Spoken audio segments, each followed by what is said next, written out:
We'd been laughing all night, the kind of carefree, booze-fueled hysteria that only hits when you're young and invincible. Cruising back from a house party in the middle of nowhere. It was around 2 a.m. The four of us crammed into Brad's beat-up SUV. Me in the passenger seat, Sarah and Jake in the back, passing around a lukewarm six-pack we'd smuggled out. The wooded highway snaked through the dense pines of upstate New York, unlit except for our headlights carving tunnels through the dark. No streetlights, no other cars, just the endless whisper of wind through the trees and the faint scent of pine sap mixing with the stale beer on our breaths. I remember thinking how isolated it felt, like we'd dropped off the edge of the world. Little did I know, something was waiting in those shadows, something that would turn our joyride into a nightmare. My name's Alex, and back then I was 22, fresh out of college with no real direction, just bouncing between dead-end jobs and weekends like this one. Brad was the driver, always the reckless one, blasting old rock tunes while swerving playfully to make Sarah squeal. Jake was the quiet type, nursing his beer and staring out the window at the passing forest. Sarah, my girlfriend at the time, was tipsy and affectionate, her hand on my thigh as she leaned over to change the song. We were headed back to our crappy apartment in the suburbs, about an hour away. Why were we out there? The party was at some guy's cabin, a friend of a friend, deep in the Adirondacks where the roads twist like veins through the mountains.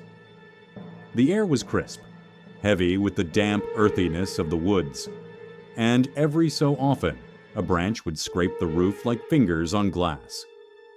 We felt alive, untouchable. But that illusion shattered in an instant. It happened so fast. 1 second, Brad was mid-joke about some urban legend he'd heard, something about a tall man haunting these roads, luring drivers to their doom. And the next, there he was. A towering figure stepped out from the tree line, right into the beam of our high beams. He was unnaturally tall, at least 7 feet, dressed in ragged black clothes that blended with the night, his face obscured by shadow, arms hanging limp like branches. No warning, no stumble. He just appeared, blocking the lane. Brad yelled, "What the hell?" and yanked the wheel hard right. The SUV fishtailed on the slick pavement, tires screeching like a scream. We clipped the guardrail, the metal grinding against metal in a shower of sparks. And then we were airborne, flipping once, twice, the world tumbling in a chaos of glass shattering and screams. My head slammed against the window and everything went black. But that was only the start of the horror. What came next still wakes me screaming. I came to halfway out the passenger window, the SUV on its side in a ditch, engine ticking like a dying heart. Pain exploded through me.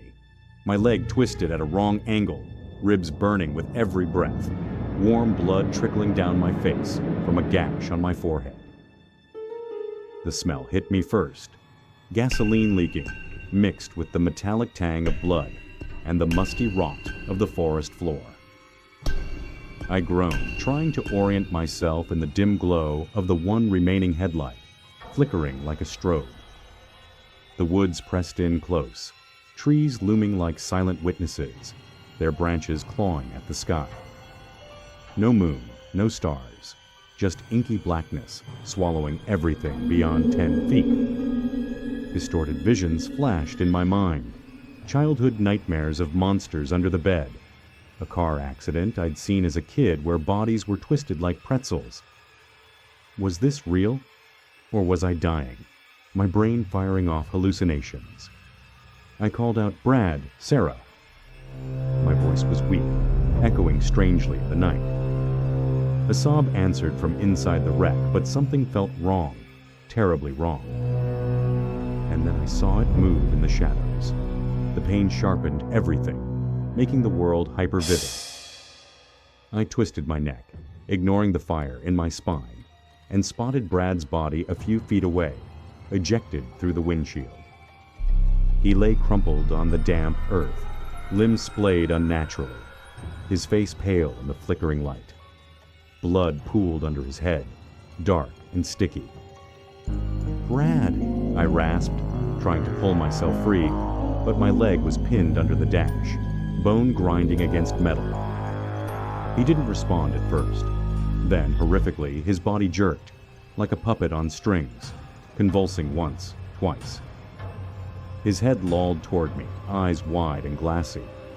But something was in them, a shadow that wasn't his. A low, guttural moan escaped his lips. Not pain, but something primal, hungry. I froze, heart pounding. This wasn't right. Dead bodies don't move like that. And then, as if yanked by invisible hands, Brad's corpse rocketed off into the darkness, dragged backward at impossible speed, leaves and dirt kicking up in its wake, vanishing into the underbrush with a rustle that faded into silence. What the hell had just taken him? The sobbing from the wreck grew louder, more desperate. Panic clawed at me, adrenaline surging despite the agony. The sobs were Sarah's. I recognized the hitch in her breath, the way she cried when overwhelmed. "Alex. Oh God, Alex, help." Her voice cracked from the back seat, muffled by the crumpled roof. Jake was silent, maybe unconscious, maybe worse. I strained to see inside, the headlight casting eerie shadows across the interior. Sarah's face appeared in a gap, tear-streaked and bloody, her arm reaching out. "Something's out there," she whispered, eyes darting to the woods. I saw it, the tall man. He was watching us. My mind reeled. Had we all seen him? Was he real or some shared delusion from the crash? The gasoline smell intensified, a ticking bomb. But the real terror was the rustling in the trees, growing closer. Branches snapped like bones breaking, deliberate footsteps circling the wreck. I whispered back, "Stay quiet, help's coming." But who would find us? No phones worked out here, signal dead as the night. The sobbing turned to whimpers, and I braced for whatever lurked in the inky void, praying it wasn't coming for us next. The circling stopped, replaced by a heavy silence that pressed on my chest. Then a low whisper slithered through the dark. Not words, but a hiss like wind through teeth. It came from everywhere and nowhere, raising the hairs on my neck. Visions assaulted me again. Flashes of the tall man standing over past wrecks, his elongated fingers pulling victims into the woods, their screams echoing forever. Was this some curse on the road? I'd heard stories at the party, locals whispering about the Watcher, an entity that appeared to drivers, forcing swerves, feeding on the chaos. But those were just tales, right? Sarah's hand found mine through the window, cold and trembling. "Jake's not breathing," she choked out. "His neck, it's twisted." Grief hit like a wave, but fear drowned it. Another snap, closer now, just beyond the light's edge. I saw a silhouette, tall, impossibly thin, head tilting as if studying us. "Go away!" I shouted, voice breaking. It didn't. Instead, it stepped forward, features resolving in the dim glow, pale skin stretched over bone, eyes black pits that sucked in the light. The sobbing peaked, Sarah's pleas mixing with my own ragged breaths. What did it want? Our souls? Our pain? The entity loomed closer, its presence sucking the warmth from the air, frost creeping across the shattered glass. My pinned leg went numb, but the visions intensified. I saw us from above, tiny figures in a vast forest, the tall man a guardian or predator of these woods. Sarah screamed as a long arm extended toward the wreck, fingers like twigs scraping metal. "No, please," I yanked at my leg, bone shifting with a sickening pop, pain blinding but freeing me inch by inch. The gasoline ignited then, a spark from the engine, flames licking the undercarriage. Heat bloomed, illuminating the horror. The tall man's face inches from Sarah's, mouth opening in a silent howl. She recoiled, but it grabbed her arm, pulling with inhuman strength. I lunged, half out the window, grabbing her other hand. Let go. Tug of war with a nightmare, her screams piercing as flames climbed. Jake's body stirred unnaturally in the back, jerking like Brad's had. Was it possessing them? The entity turned its voids on me, and in that gaze, I felt eternity. Endless nights, lost souls wandering the woods. But Sarah slipped free, the fire forcing it back into shadow. We tumbled out as the SUV erupted, explosion lighting the trees like day. We ran, or hobbled, Sarah supporting me through the underbrush, flames at our backs casting long shadows. The tall man pursued, silent but relentless, branches parting before it. Visions plagued me, our friends' bodies dragged to some lair, eternally tormented. Sarah sobbed, "It's not real, it can't be." But the snaps behind us said otherwise. We broke onto the highway miles later, collapsing as headlights approached, a trucker who called for help.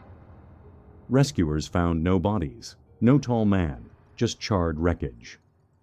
Officials called it a drunk driving accident, hallucinations from trauma. But Sarah and I know the truth. We split soon after, unable to face the memories. Now, alone in my apartment, I avoid wooded roads, but sometimes at night, I hear sobbing outside my window. And in the mirror, a tall shadow watches. If you're driving those unlit stretches after dark, don't stop. And if you see him, pray you wake up at all. The rain had been pounding the windshield for hours, a relentless drumbeat that matched the throb in my temples. I'd been driving through the empty stretches of Highway 50 in Nevada, the so-called loneliest road in America, where miles of sagebrush and jagged mountains swallow any sign of civilization. It was well past midnight, the kind of dark where your high beams barely cut through the gloom, and the only light came from the dashboard glow casting eerie shadows on my face. My name's Chris, and I've been a sales rep for a pharmaceutical company for 8 years, crisscrossing the West in my beat-up sedan, chasing quotas and dodging loneliness.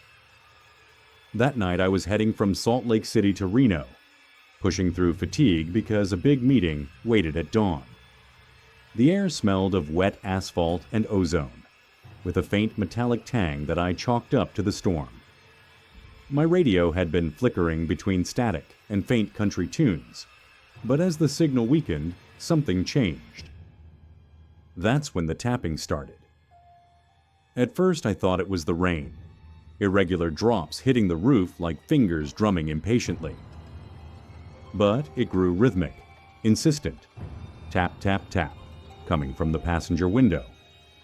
I glanced over, expecting to see a branch or debris, but there was nothing, just endless black. My heart quickened. I rolled down the window a crack, cold air rushing in, but the tapping stopped. Shrugging it off as wind or imagination, I cranked the heat and focused on the road. The radio crackled then, not with music, but a voice, garbled like an old broadcast bleeding through time. "Ladies and gentlemen, reports of a crash. One vehicle, no survivors." It faded into static, then repeated, looping like a broken record. I fiddled with the dial, but every station echoed the same haunting fragment. One dead, on the highway. The voice was distorted, stretched, almost singing the words. I turned it off, the silence heavier than before. But the tapping returned, louder, now from the back window. Tap, tap, tap. Like someone, or something, trying to get in. I sped up, the engine whining. But the sound followed, persistent as a heartbeat. What if it wasn't outside? What if it was in the car with me? The highway unspooled like a nightmare. No exits, no lights. Just the rain-slicked pavement reflecting my headlights like accusing eyes. I'd heard stories about this road. Truckers whispering in diners about phantom hitchhikers, ghostly figures waving from the shoulder, only to vanish when you stop. Some claimed it was cursed from old mining accidents, souls trapped in the desolation. I laughed them off back then, but now with the tapping echoing and the radio hissing back to life unbidden. One dead on the highway. Doubt crept in. My eyelids grew heavy, the monotony hypnotic. I blinked hard, fighting sleep, but the voice lulled me, whispering secrets I couldn't quite hear. Before I knew it, my eyes closed. Just for a second, I told myself. But seconds stretched. The car surged forward, wind howling, and panic jolted me awake. How long had I been out? The speedometer read 90.7 posh, the road blurring. I'd sped past too far, miles devoured in that blind haze. But the real terror hit when I felt it, wetness soaking my shirt, sticky and warm. I looked down. My hands were covered in dark fluid, glistening in the dash light. Blood, vomit, sweat mixed with something foul. My stomach churned. The smell hit me now, coppery and rancid, like death warmed over. The tapping had stopped, but the radio crooned on, mocking. Daylight broke suddenly, as if I'd driven through a veil. The storm cleared, revealing a sun-baked desert that shouldn't be there, not on Highway 50. An exit ramp appeared ahead, unmarked, veering off into scrubland I'd never seen on maps. Confused, I took it, tires rumbling over cracked pavement leading to a dusty gas station that looked abandoned, its sign faded to illegibility. I pulled up to the pumps, engine coughing like it was on its last breath. Stepping out, legs shaky, I wiped my hands on my jeans. The fluid, bodily fluids no doubt, staining them red-brown. What the hell had happened? I checked the car. The mileage counter showed 300 extra miles, impossible for the time elapsed.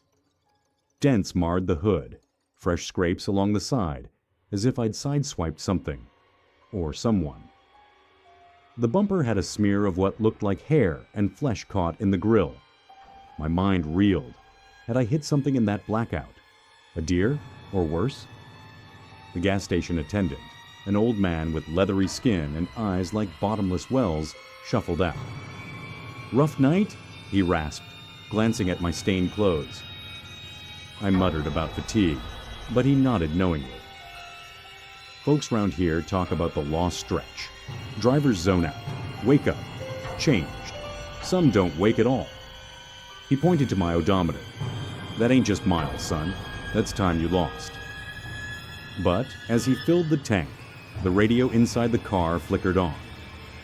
One dead on the highway. Leaving me to wonder, who was the dead one? Me? I drove away from that station with more questions than answers, the sun beating down like judgment. The fluids had dried on my skin, cracking like old paint. But the smell lingered, a constant reminder. I'd searched my memory for that blackout. Had I swerved? Hit something? The tapping, was it claws, fingers, or my own conscience knocking? Stories I'd dismissed flooded back. Tales of drivers on lonely roads hearing ghostly broadcasts, warnings from beyond. One legend from the 70s spoke of a Nevada hitchhiker who begged for a ride, only to vanish, leaving blood on the seat. Another from truckers on I-80, a radio voice predicting crashes that came true. But mine felt personal, like the highway had claimed a piece of me. The road ahead shimmered in the heat, mirages dancing like specters. I stopped at a motel later, scrubbing the stains in the sink, watching red swirl down the drain. Sleep came fitfully. Dreams of endless driving, tapping on the window, a voice chanting, "One dead." Waking, I checked the news on my phone. No reports of accidents on Highway 50 last night. But deep down, I knew something had died out there. Maybe my sanity, or maybe me. The next leg of the trip blurred into paranoia. Every shadow on the roadside looked like a figure. Every static burst on the radio a whisper. I avoided mirrors, afraid of what I'd see. My face pale, eyes haunted, like those in the stories of ghost drivers doomed to roam. At a diner in Ely, I overheard locals murmuring about the echo, a phenomenon where old radio signals from fatal crashes replay on stormy nights. One old-timer leaned in. Heard a fella last year wake up covered in blood, car wreck, no memory. They found a body miles back, hit and run. My coffee cup trembled. Was that me? Had I killed someone in that haze, my body on autopilot while my mind wandered realms unknown? The uncharted ramp replayed in my head, an exit not on any map, leading to that station where time felt warped. GPS showed I'd jumped 200 miles inexplicably. Damage to the car. Front end crumpled like it had rammed a barrier, yet I recalled no impact. Bodily fluids, not mine. Tests later confirmed someone else's blood type. The horror sank in. I'd been the vessel for something darker. Nights later, back home in my apartment, the tapping returned. Not on a window, but in my walls, rhythmic and unrelenting. The radio in the kitchen hissed to life at odd hours. One dead on the highway. I researched obsessively, digging into forums and old news clips. Similar accounts dotted the web. A 1980s driver in California hearing taps, blacking out, awakening bloody on a phantom road. A 2015 Reddit post from a Nevada traveler. Mileage off by hundreds, car scar, radio chanting death tolls, urban legends, or truths buried in the desolation. One article linked it to a 1950s broadcast accident, a DJ dying on air during a storm. His last words, "One dead on the highway, looping eternally." Ghosts of the airwaves, they called it. But the twist came when I visited a mechanic. "This damage? Looks like you rolled the car. And these fluids. Human. You sure you're okay?" I wasn't. The final chill. A news alert on my phone. My own crash reported. Body found on Highway 50. One dead. Yet here I was, breathing. Or was I? The tapping grows louder now, the voice clearer. Who counts among the dead? Me, or the one I left behind? The doubt consumes me, a living nightmare. I avoid driving, but the call of the road pulls like a siren song. Last week I gave in, hitting the interstate at dusk. The tapping started immediately, the radio awakening. One dead on the highway. I closed my eyes just for a second and awoke to daylight, hands slick with fresh fluid, an uncharted exit beckoning. The cycle repeats, eternal. If you're out on those lonely highways after dark, listen for the tap, turn off the radio, and whatever you do, keep your eyes open. Because the dead are counting, and you might be next.